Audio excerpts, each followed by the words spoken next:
안녕하세요. 오늘은 창세기 21장 드디어 이제 사라가 이삭을 낳는 장면이고 또 그와 동시에 아브라함에게 있어서는 정말 사랑했던 그 이스마엘을 또 내보내는 가장 끊기 힘든 육적인 나의 그 마지막 그 부분을 또 도려내는 그런 아픔을 겪으면서 창세기 22장에 이제 이삭을 모리아 산에서 드리는 그 아브라함의 믿음의 절정에 이르는 어떤 그런 부분을 준비하는 아브라함에게 있어서는 그 준비되어지는 그런 장인 것 같아요. 그래서 22장 못지않게 이 21장도 굉장히 믿음의 여정 가운데서 이제 그 22장이 이루어질 수 있는 어떤 그런 것들이 준비되는 그런 장이기 때문에 굉장히 중요한 장인 것 같습니다.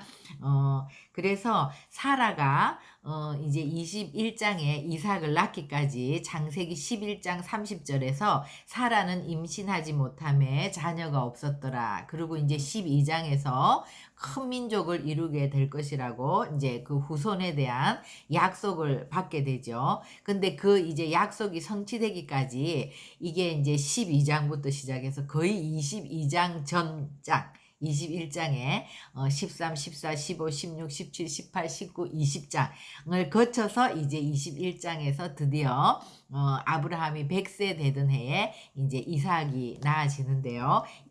21장 우리가 1절부터 읽어보겠습니다. 여호와께서 말씀하신 대로 사라를 돌보셨고 또 여호와께서 말씀하신 대로 사라에게 행하셨으므로, 그러니까 여호와는 항상 하나님 우리에게 먼저 말씀하시고 여호와는 우리에게 말씀하시고 또 그 행하시고 또 그것을 성취하시는 하나님이시죠. 그래서 사라가 임신하고 하나님이 말씀하신 시기가 되었을 때 노년의 아브라함에게 아들을 낳으니, 그죠? 그래서 이제 아브라함이 그에게 태어난 아들 곧 사라가 자기에게 낳은 아들을 이름하여 이삭이라고 하였고, 그 아들 이삭이 난 지 8일 만에 그가 하나님이 명령하신 대로 할례를 행하였더라. 그래서 하나님이 말씀하신 대로 돌보시고 행하시고 또 그 시기가 되어서 낳게 하시고 하나님이 다 하셨죠. 그리고 또 하나님이 명령하신 대로 아브라함은 난 지 8일 만에 할례를 행하는 거죠. 그래서 이제 우리가 8일 만에 할례를 한다는 의미는 7은 완전수잖아요. 그러니까 인간 창조는 7일 동안 6일 동안에 인간을 창조하시고 또 7일 날 주님 안에서 온전히 안식을 하고 그리고 나서 이제 8일째는 재창조가 되는 것이죠. 그래서 8이라는 숫자는 재창조를 의미하는 거. 이제 7은 인간 창조, 8은 재창조. 그래서 8일 만에 할례를 한다는 거는 이제 자연인으로 우리가 창조되어서 태어났지만 그 8일째에 할례를 받음으로 이제 하나님의 것으로 이제 재창조되는 이제 그런 뜻으로 이제 8일 만에 할례를 행하는 것이죠. 아브라함이 그의 아들 이삭이 그에게 태어날 때 100세라. 사라가 이르되 하나님이 나를 웃게 하시니 듣는 자가 다 나와 함께 웃으리로다. 그래서 이것이 바로 우리의 인생인 것 같아요. 여호와가 말씀하신 대로 보살피고 말씀하신 대로 행하시고 또 말씀하신 시기가 되어서 이것이 성취되고 또 하나님이 명령하신 대로 우리가 행할 때 하나님이 나를 웃게 하신다. 그리고 이제 나를 웃게 하실 뿐만 아니라 그 충만한 기쁨은 흘러가서 이것을 듣는 모든 사람이 함께 기뻐하는 하나님의 나라가 이제 이루어지는 것이죠. 그래서 정말 이 믿는다는 것은 우리가 이 결과 이삭이 나아졌다, 또 우리가 천국에 가서 그것이 정말 우리에게 축복이다, 이것이 아니라 이것을 이루어가는 과정. 그러니까 믿음이라는 거는 이 과정이 없이는 절대 이 결과가 없잖아요. 하나님이 우리에게 약속해 주셔도 우리가 그 기다림이 없이 또 우리가 주님의 명령대로 순종하는 것이 없다면 이런 결과를 우리가 가질 수가 없잖아요. 하나님이 다 행하신다는 것을 끝까지 믿고 신뢰하고 붙들고 그렇지만 아브라함도 이 여정까지 올 때까지 굉장히 많은 믿음이 상승하고 또 그것으로 인해서 올라갈 때도 있었지만 믿음이 하염없이 낙담되고 추락할 때도 있었고 또 정말 과연 이렇게 창세기 12장에서 있었던 그 일이 창세기 20장에서 똑같이 아내를 누이라고 속이는 정말 하나님을 믿지도 않고 또 인간적으로 아내에게 당연히 남편으로서 보살피고 보호해야 되는 그런 신의조차도 지키지 못하는 것 같은 세상 사람보다도 도덕성이 없는 것 같은 또 그런 아브라함도 우리가 보지 않았습니까? 그것을 통해서 정말 믿음의 주요 온전케 하시는 하나님을 바라보는 것이지 우리가 아무리 믿음의 위인이라 할지라도 인간은 다 똑같다는 거 그죠? 우리가 아담과 이브도 그랬고 노아도 그랬고 또 아브라함도 그랬고 그래서 그런 정말 이 엎치락 뒤치락하는 그런 여정을 거쳐서 이제 이삭을 낳게 되는데 그럼에도 불구하고 하나님이 우리의 연약함을 볼 때 그것 때문에 실망하시는 것이 아니라 하나님은 우리를 보는 것이 아니라 항상 그런 아브라함을 그 아브라함이 믿음의 그것을 의로 여겼다는 것은 현재의 모습을 보는 것이 아니라 아브라함이 온전한 믿음이 이루어진 그것을 하나님은 미래의 모습을 보시고 언제나 내 선지자 나의 정말 그 종인 그 친구 나의 친구인 그 아브라함 편에서 아브라함을 끝까지 붙들고 이제 오게 되는 것이죠. 그래서 이 하나님의 말씀이 온전히 성취되는 이제 21장을 통해서 아브라함의 믿음은 거의 이제 온전히 하나님을 바라보는 그런 믿음으로 이제 성숙하게 되는 것이 아닌가 이제 그런 생각이 드는 것이죠. 그런데 이제 그 뒤에 또 이르되 사라가 자식들을 젖먹이겠다고 누가 아브라함에게 말하였으리요마는 아브라함의 노경에 내가 아들을 낳았다. 그러니까 정말 사람들은 누가 정말 사라가 아이를 낳겠다고 생각이나 했겠냐. 이것이 있을 법한 일이냐. 정말 불가능한 일이 이제 이루어졌다는 것을 다시 얘기하는 거죠. 근데 8절에 아이가 자라매 젖을 떼고 이삭이 젖을 떼는 날에 아브라함이 큰 잔치를 베풀었더라. 그래서 이 큰 잔치는 가돌이라고 해서 아주 크고 성대하고 위대하고 특출한 그런 잔치를 베풀었다는 것이죠. 그러니까 유대인들은 이제 젖을 뗀다 이러면 우리는 뭐 1살, 2살 이렇게 생각하겠지만 그 사무엘이 젖 뗄 때 이제 젖을 떼고 성전에 바쳐진 것처럼 젖을 떼는 나이가 4-5살부터 7살까지 정말 늦으면 그때까지도 젖을 먹는 그러니까 젖을 되게 오래 먹는 거죠. 그래서 젖을 뗀다는 것은 이제 보통 한 4살, 5살 요 정도 나이를 생각하면 되겠습니다. 그런데 사라가 본즉 아브라함의 아들 애굽 여인 하갈의 아들이 이삭을 놀리는지라 그래서 우리는 이거를 이제 그냥 놀린다고 보기 때문에 좀 이 9절 10절에서 오해하기가 쉬운데요. 그가 아브라함에게 이르되 이 여종과 그 아들을 내쫓으라. 이 종의 아들은 내 아들 이삭과 함께 기업을 얻지 못한다. 이게 이제 지금 나이가 13살, 14살 차이가 나기 때문에 한 18 정도 된 이스마엘이 그 5살 정도 된 이삭을 놀린다고 이것도 좀 이상하죠. 그리고 또 조금 뭐 놀릴 수도 있고 약간 희롱할 수도 있고 이런데 이것을 가지고 이렇게 사라가 노발대발하고 당장 내쫓으라 이렇게 얘기하는 것이 이제 우리는 이 한글 성경을 보면 좀 오해를 할 수도 있는데 이 놀린다는 이 자하크라는 히브리어 이 말은요 놀리고 조롱하는 것도 되지만 완전히 이제 그 옆구리를 칼로 찔러서 죽이는 그런 굉장히 위해를 가하는 그런 거를 얘기하기도 하고요. 또 왜냐하면 이제 자아크가 성경에 어떻게 쓰였나를 보면 또 창세기 26장에서 이삭이 또 아버지처럼 자기 아내를 누이라고 속였는데 그 아비멜렉이 창을 통해서 볼 때 이삭이 아내를 안는 그 장면을 자아크라고 했는데 그것은 그냥 단지 이렇게 안는 것이 아니라 어떤 성관계, 부부관계를 얘기하는 것으로 봐서 이삭을 놀렸다. 이 자아크라는 말은요, 성추행을 했거나 성폭행을 하는, 그렇다면 그것을 그 어머니 사라가 봤다는 것은 이거는 있을 수가 없는 일이죠.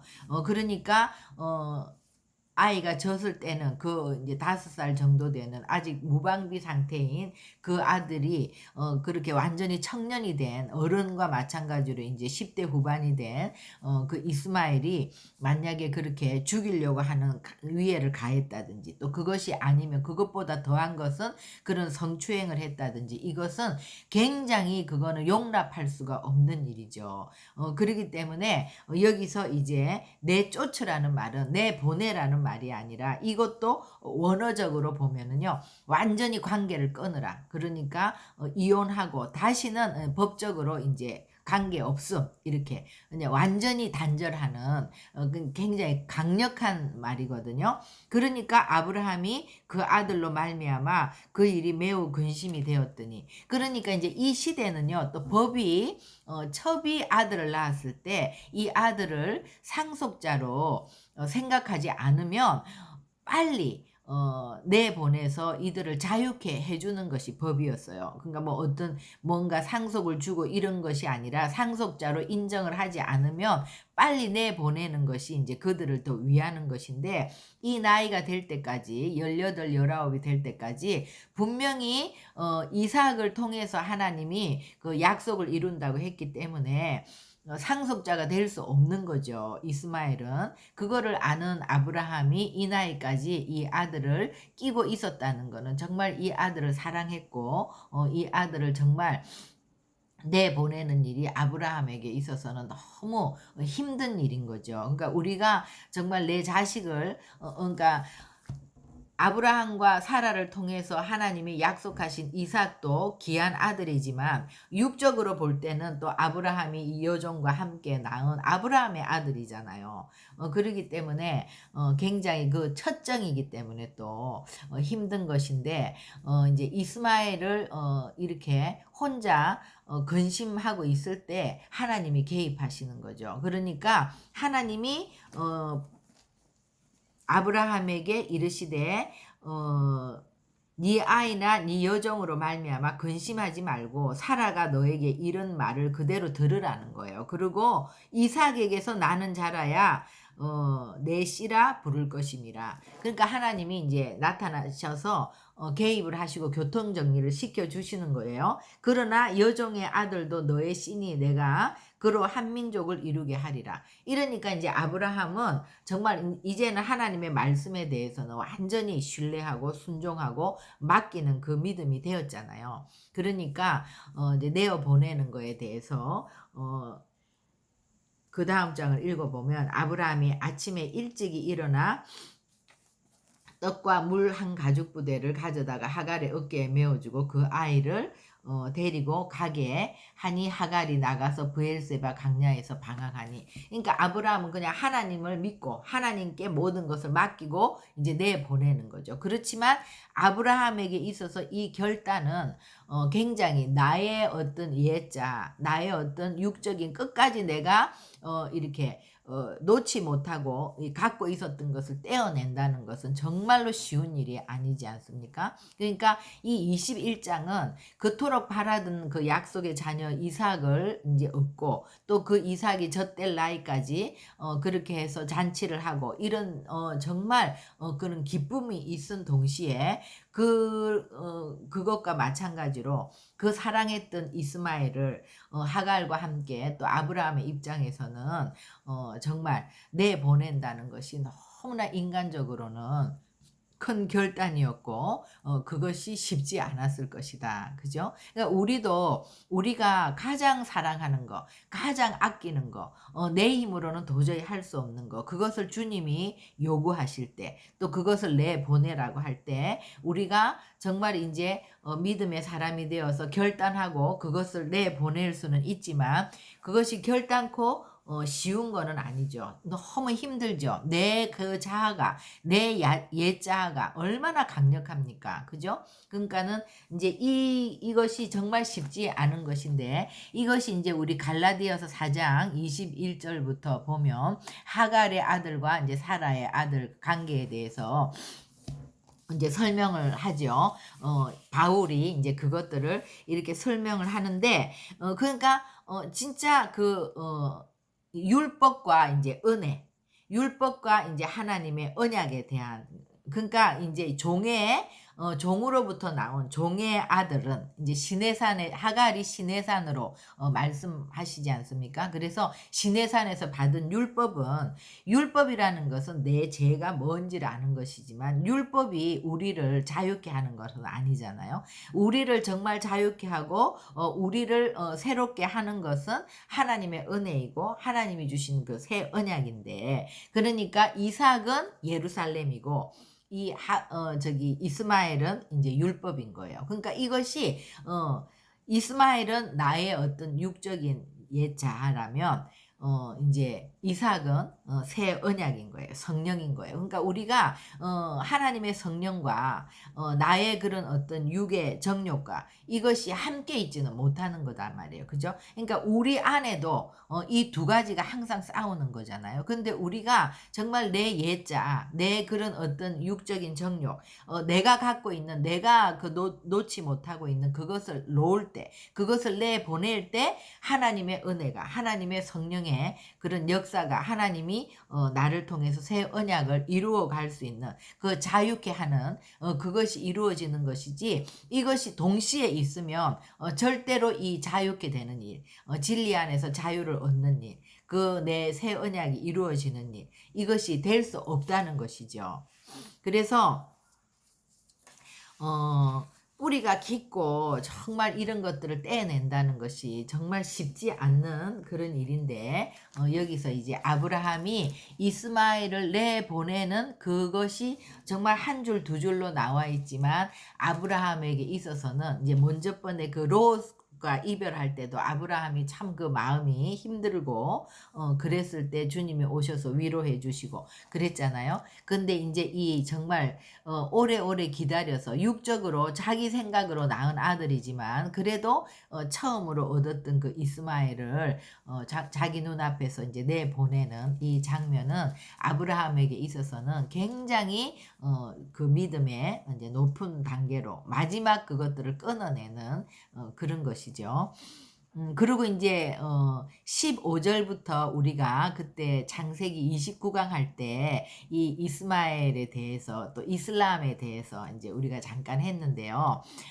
가죽 부대에 물이 떨어진지라 그 자식을 관목 덤불 아래에 두고 이르되 아이가 죽는 것을 참아 보지 못하겠다 하고 화살 한바탕 거리 떨어져 마주 앉아 바라보며 소리내어 우니 하나님이 그 어린아이의 소리를 들으셨으므로 하나님의 사자가 하늘에서부터 하갈을 불러 이르시되 하갈아 무슨 일이냐 두려워하지 말라 하나님이 저기 있는 아이의 소리를 들으셨나니 일어나 아이를 일으켜 내 손으로 붙들라 그가 큰 민족을 이루게 하리라 하시니라. 하나님이 하갈의 눈을 밝히셨으므로 샘물을 보고 가서 가죽 부대에 물을 채우다가 그 아이에게 마시게 하였더라. 우리가 이 장면을 했죠. 그러니까 갑자기 아버지를 잃게 된 자기의 정체성을 잃어버린 이 이스마엘이 이제 그 광야 한바탕에서 이게 죽어갈 때, 그죠? 그러니까 이스마엘이라는 이름은 하나님이 들으신다는 이름인데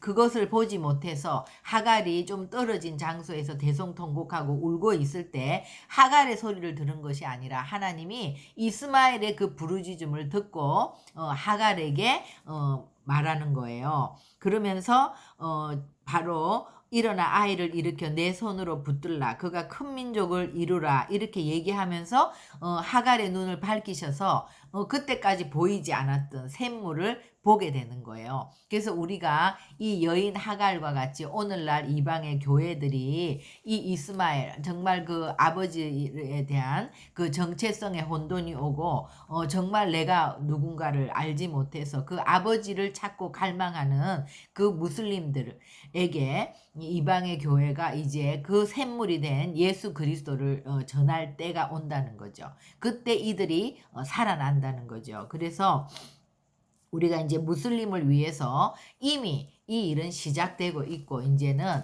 계속해서 하나님이 그 무슬림들에게 나타나고, 꿈으로 환상으로 나타나고, 또 많은 어떤 그런 난민들이나 전쟁이나 여러 가지 이런 힘든 이런 일들을 통해서 이제 예수를 전할 때, 이 샘물을 전해줄 때 많은 사람들이 그 나의 안식처가 되지 못했던 그 무슬림으로부터 이제 기독교로 수많은 무슬림들이 돌아오고 있고, 하나님은 이 이스마엘의 이 후손들을 다 이제 돌이킬 것이다. 그래서 우리가 이제는 이스라엘을 위해서도 기도해야 되지만, 이 무슬림들을 위해서도 19억 무슬림들이 정말 반 이상이 이 이스마엘의 그런 후손들이 돌아올 수 있도록 교회가 이 하갈의 역할을 해야 된다고 우리가 나누었습니다. 그래서 하나님이 그 아이와 함께 하심에 그가 장성하여 강야에서 거주하며 할 쏘는 자가 되었더니, 바란 강야에 거주할 때 그 어머니가 그를 위하여 애굽 땅에서 아내를 얻어 주었더라.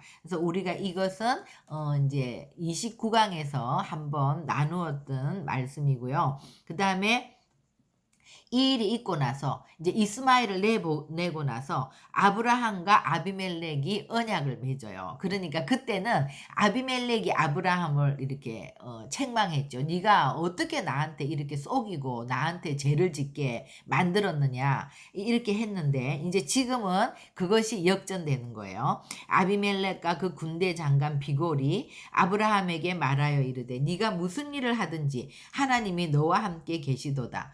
너무 이거는 정말 좋은 말이죠. 그런즉 너는 나와 내 아들과 내 손자에게 거짓되이 행하지 아니하기를 이제 여기서 하나님을 가리켜 내게 맹세하라. 내가 너에게 후대한 대로 너도 나와 내가 머무는 이 땅에 행할 것이라. 아브라함이 이르되 내가 맹세하리라 하고, 아비멜렉의 종들이 아브라함의 우물을 빼앗은 일에 관하여 아브라함이 아비멜렉을 책망하네.